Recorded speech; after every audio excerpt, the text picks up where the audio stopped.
I want to do this a little bit different. We're going to be a little bit, this is going to be a little bit longer opening statement. I'm going to try to share some things with you and see if we can roll with this and kind of change the format of this thing that we've been doing for almost 7 years. I'm going to start with the 25 seconds, okay? There was a mistake on our part. It's been handled internally. It was a 25-second mistake. And based off of how we do things, I feel like it's corrected, and that will not happen or should not happen again. But no doubt there was a 25-second mistake on the clock, and that was bad. When it comes to Tucker having 5 carries, that's something that should not happen. I agree with everyone else that he should have more carries than that in a football game, and that has been addressed. The thing with penalties, which is something I normally do not speak about, I want to talk about this a little bit. The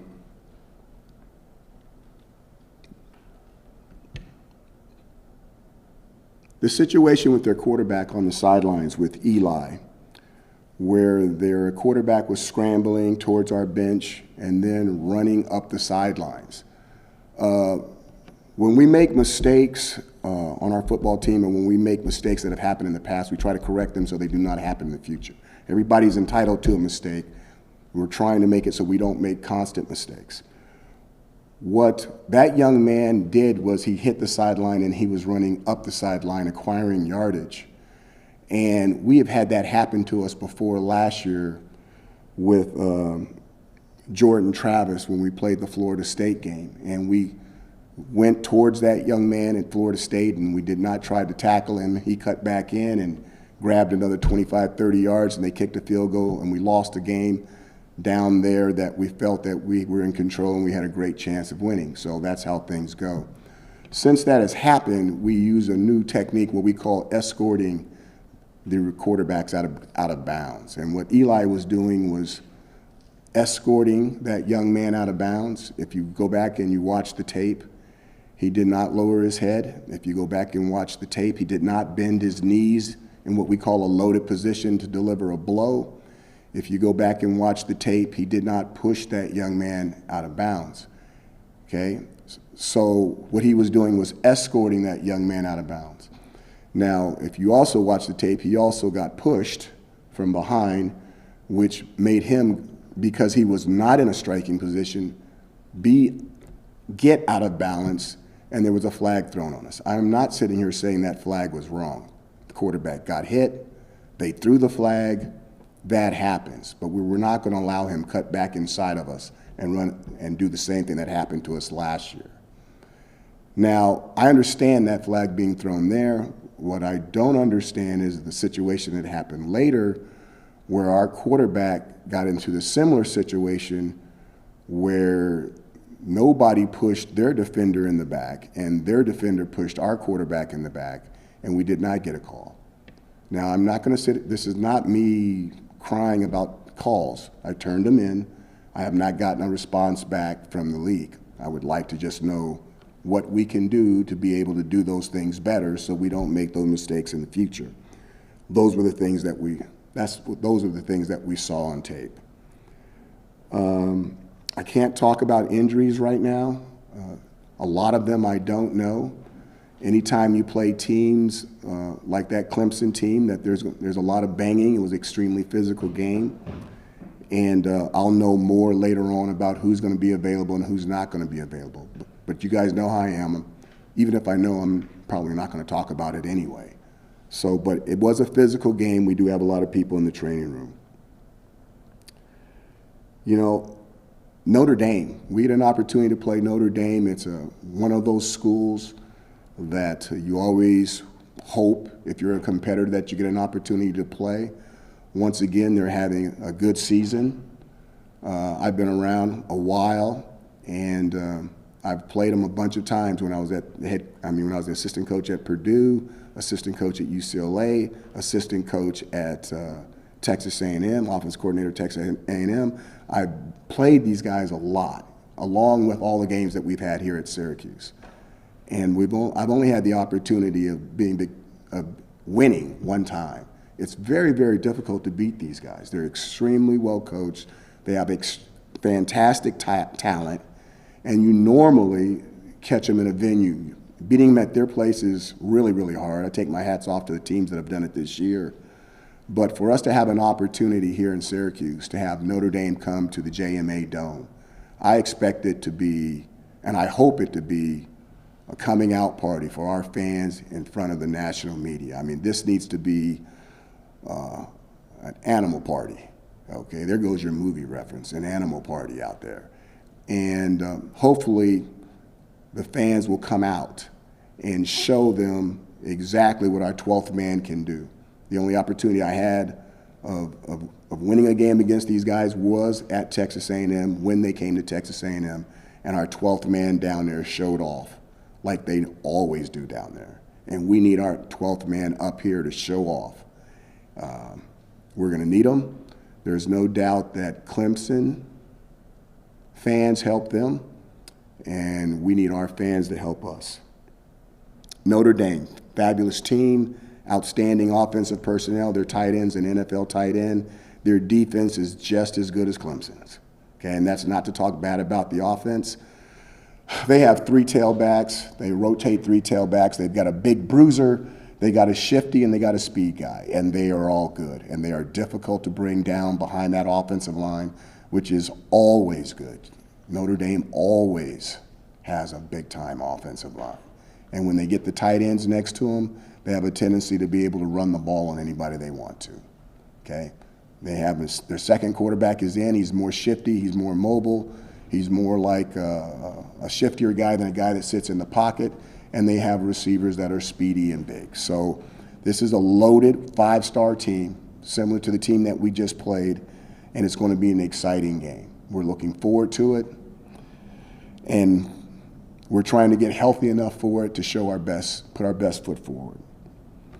Last part before I open it to questions. You know, I look back, we're at the midway point of the season, and I look back to, I think back to where a lot of you in this room was watching more football practices than you've ever seen. You guys were in practice longer than you've ever been, and you had more access than anybody else in the ACC. Maybe Florida State showed more. I've already checked the clock. I've already checked the time, and we gave you guys more access than everybody's except for maybe Florida State. And I really want the community, and I really want the student body, and I really want the media to be a part of what we're trying to do here. Even though you may not have all been with us, you guys are all with us now. And how we handle this as a community, as a university, and as a football team is going to be the key to the end of this season. And talking to these guys in here Sunday, I really believe they're locked in. And our motto is we want to be 1-0, okay? We're disappointed that we were 0-1 last week.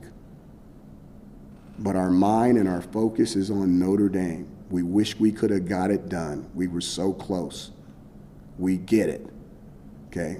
But our focus is now on Notre Dame. So with that being said, I'm going to open it to questions. That's where my mind is at, and that's where this family's headed, okay? So be gentle with me, because I'm tentative, okay? Here we go. Questions? Just for clarity's sake, were the call against Eli and then the non-call against Schrader the only ones you submitted to the ACC? You asked me, the answer is we submitted more than that, but those I felt like those were the main 2 that you guys most likely wanted to know about. Dino, just walk me through, you mentioned you addressed the thing with Tucker and you're ready to move on here, but what gets lost in the shuffle there when you have a player seemingly from the outside looking in, it was running well and seems to be physically ready to go and healthy. He tweeted that himself. So what kind of gets lost in the throes of a game there? We have addressed it as a staff, and I believe that it will be something that we won't have to talk about in the future.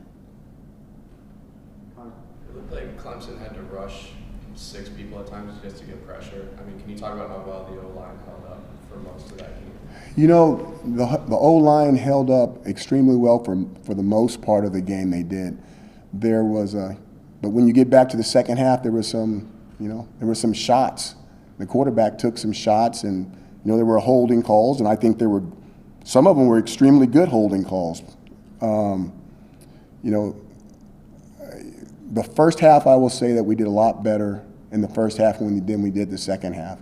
Those guys were coming, and it was difficult to block them in the second half. They're very, very talented. So I believe the offense did a good job, but I don't want to take away from Clemson's defensive line. They're really, really good, and they'll be around for a little while because there's no way those guys are going 4 years in college. But I thought it was a good 50-50, but they really got after us in the second half.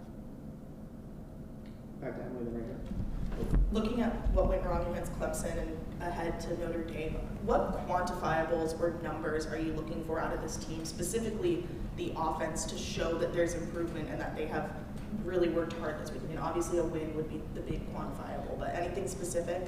Give me a little bit more, Emily, because So I'm not like stats, like how many, like is there a number of carries that the team wants to get Tucker to, stuff like that?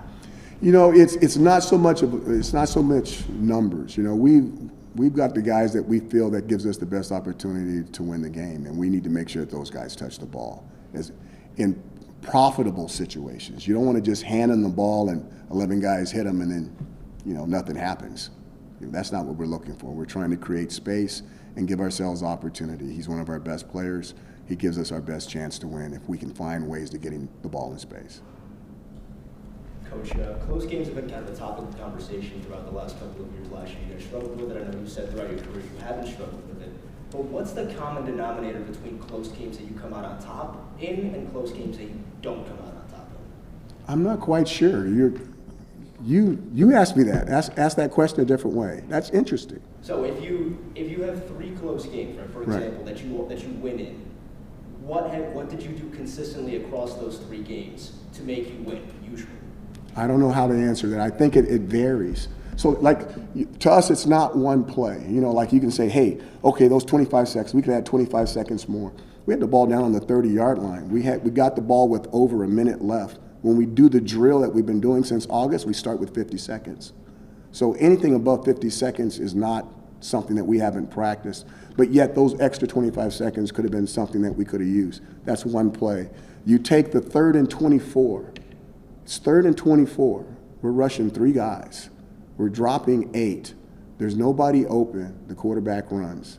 We escort a guy to the sideline. Okay, we get called a penalty. That penalty is an automatic first down.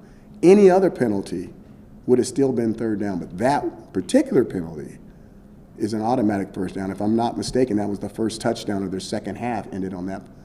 So it's not one play, but when you talk about differences in winning close games like that, you can pull out certain plays like that, but it just doesn't come out to one play. So to me, your question is a very difficult question to answer because it changes every single time based off the situation. Coach, in the Clemson game, your defense. You got to speak up. I'm always back here by myself. In the game against Clemson, your defensive unit had, caused 4 turnovers, some interceptions there, some fumbles. I just want to know what you felt about that unit. How'd you feel? About the defensive performance? It's unbelievable. It's an unbelievable defensive performance, and you really wish it was a defensive performance that you can have a W with. And again, that was talked about as well. I've been here where I've seen fantastic defensive performances, and you're going, wow, we should have won that game. I've also been at games here where we scored 61 or 63 points and we lost by 12, and we didn't go into overtime. Okay, so the bus, when you go to a bowl game, the bus comes and gets everybody. It gets the offense, it gets the defense, the training room, the coaches, we all get to go. We're all a family. When Dad says that we're moving from one state to another, you pack your bags, you put it in the car, okay? You get the toy that you want to sleep with, you get that in the car, and Daddy drives away, and we all go together. So we understand that defense did a fantastic job. I complimented them on that, but they also understand we win together, we lose together. Brent and Jesse.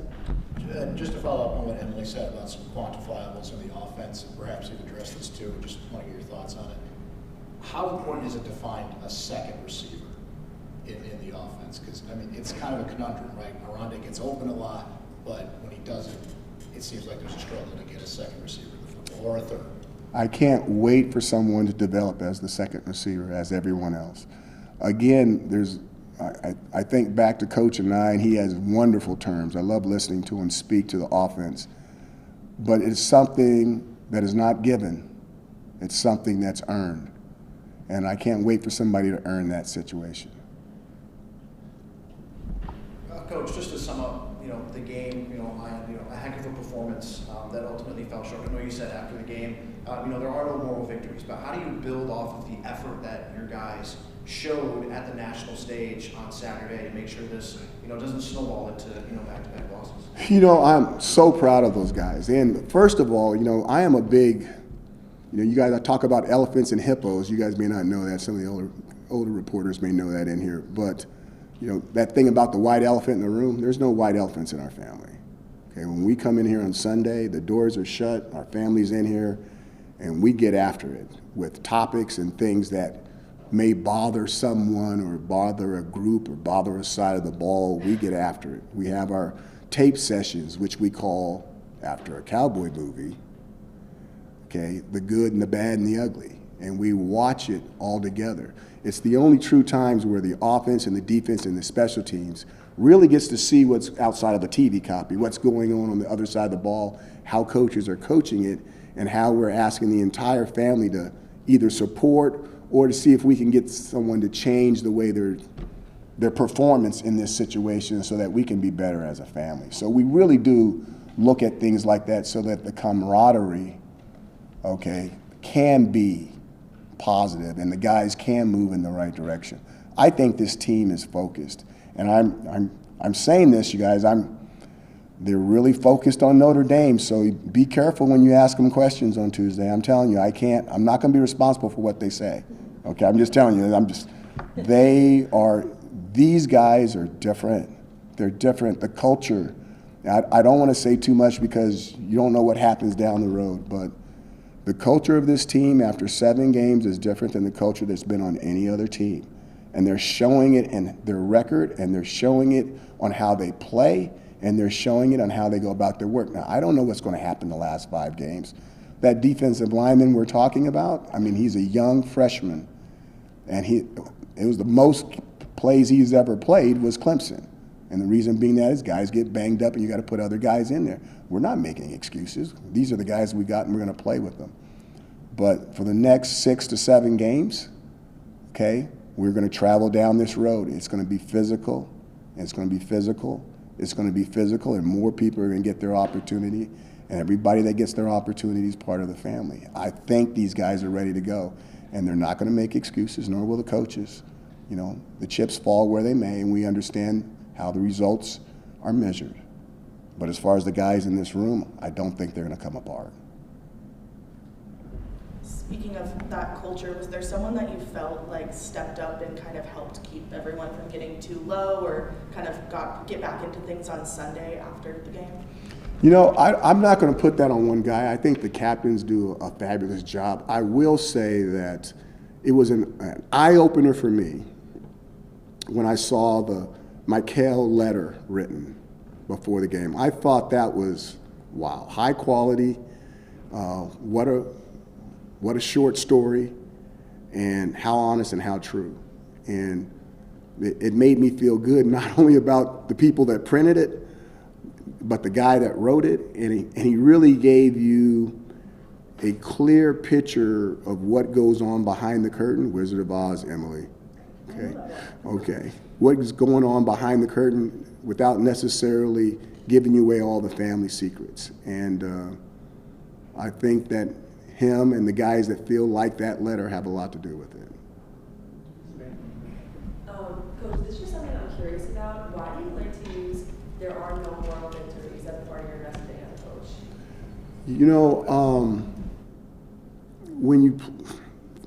Football doesn't matter. When guys line up against each other, whether it's a 1-point spread or 25-point spread, or you're playing an FCS school or you're playing a team ranked really high. In football, you can get hurt anywhere, and getting hurt is something that we accept. We're not happy about it, but we understand that's part of the game we play. So when we line up against guys, we just want to line up and play. And when we play, there we go, I don't want to use it. We're trying to win the game. And, we don't always do everything right. We don't ever do everything perfect, and that's where you guys get to, check us. Sometimes you guys are right. Sometimes you guys are wrong, but you guys still get the last word. We're not going to get the last word on it. But, we like to play that way. And our guys felt that we had a great chance to win. And it was very disappointing that we didn't. But those guys also, I'm looking at that locker room after the game, everybody was positive. I didn't see negative emotions around. And when they came in here Sunday, again, as a family, there's some things we need to talk about. I need to ask you why the car wasn't back at 12 o'clock. And Samantha, exactly where were you with the car?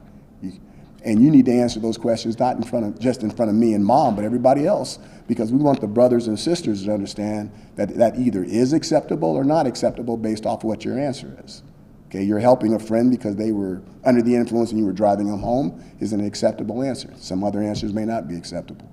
But we check for all that. These guys in here, they gave the right answers. And we were disappointed we didn't win because we felt like we had a chance. Dumb and Dumber. Last two, we're going to go here and then time to finish. Coach, you mentioned it a little bit earlier, but what does this Notre Dame game mean to you personally and to the program? This is good. We did it.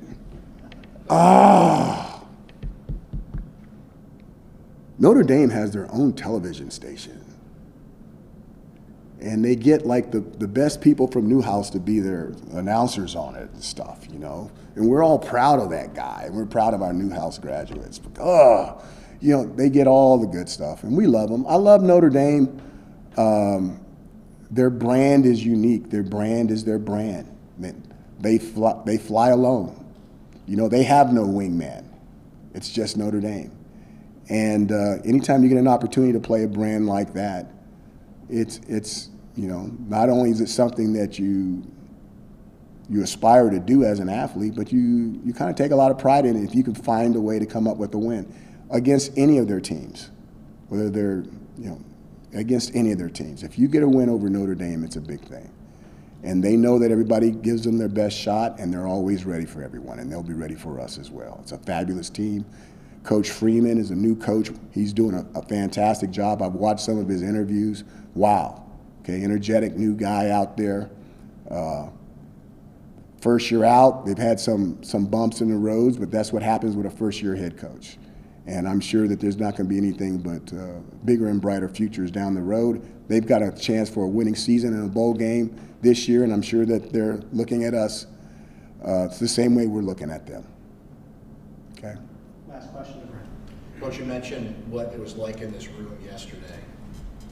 Was there a proud Papa moment, if you will, that you had preached from the beginning? La Familia, Ohana, this is who we are. And did you kind of sit back and smile at some things that were said, and maybe that is not paying off, but it's why you preach that message? I wouldn't say it's so much for me saying it to them. Okay, the thing that jumps out to me is the cat's in the cradle and the silver spoon. Okay, they were taking it and throwing me back at me, and I'm like, wow. They grew up to be just like. That was the proud moment. I thought they handled it well. We'll have to see now because they've been away from us. They've been away from the family for 2 days, and we get an opportunity on Tuesday to get them back. I mean, Sunday's a short meeting, but we don't work out on Sundays traditionally. But I really think that they're going to put their best foot forward. They understand that we have an opportunity to do something special here. 7 games, 6-1. I know that you guys all believed we were going to be here, but there were some people outside the room that didn't. And we were leading the number 5 team in the country at the start of the 4th quarter at their place, Death Valley. Okay, I'm gonna get out of here before I get in trouble. I'll come around for, whatever play came up. See you guys.